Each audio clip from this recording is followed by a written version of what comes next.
Hello மக்களே, தமிழக அரசியல் மற்றும் சினிமா வட்டாரத்துல இப்ப பேசப்படும் முக்கிய விஷயம் என்னன்னா, சூப்பர் ஸ்டார் ரஜினிகாந்த் அவர்கள் ஆதவ் அர்ஜுனா மீது ஒரு கண்டன அறிவிப்பு வெளியிட்டிருக்காருங்க.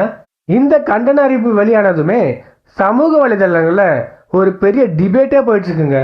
சிலர் என்ன சொல்றாங்கன்னா, ரஜினியோட இந்த முடிவு சரியானதுதான், அரசியலுக்கு வருவது வராமல் போவது என்பது மனிதனின் தனிப்பட்ட உரிமை, அதை விமர்சிப்பது என்பது தவறு என்று இபிஎஸ் அவர்களே தெரிவித்துள்ளார். ரஜினி அவர்கள் கட்சி தொடங்கிய பின் ஒன்று சொன்னாரு, அரசியல்ல ஒரு வெற்றிடம் இருக்கு, அதை நிரப்புறதுக்காக வந்திருக்கேன் அப்படின்ற ஒரு ஸ்டேட்மெண்ட் விட்டாரு.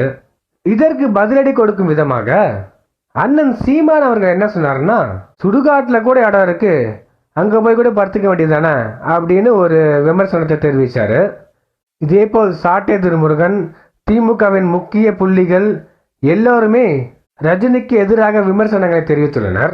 அப்பொழுதெல்லாம் மௌனம் காத்த நம்ம ரஜினி இப்போ ஆதவ் அர்ஜுனா சொன்ன ஒரு சின்ன விஷயத்துக்காக கண்டன அறிக்கை வெளியிட்டிருக்காருன்னா, இது மென்மேலும் நம்ம நினைச்சதை உறுதிப்படுத்துது என்றதுதான் அர்த்தம். இந்த விஷயம் சினிமா உலகத்தில் மட்டும் இல்லாம அரசியல் வட்டாரத்திலும் பேசப்படும் ஒரு ஹாட் டாபிக்கா மாறியுள்ளதுங்க.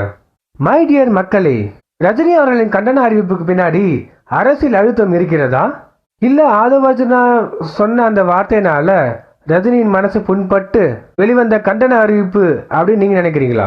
உங்களுடைய கருத்துக்களை தாராளமா கமெண்ட்ல ஷேர் பண்ணலாம். இந்த வீடியோ பிடிச்சிருந்தா லைக் பண்ணுங்க, ஷேர் பண்ணுங்க.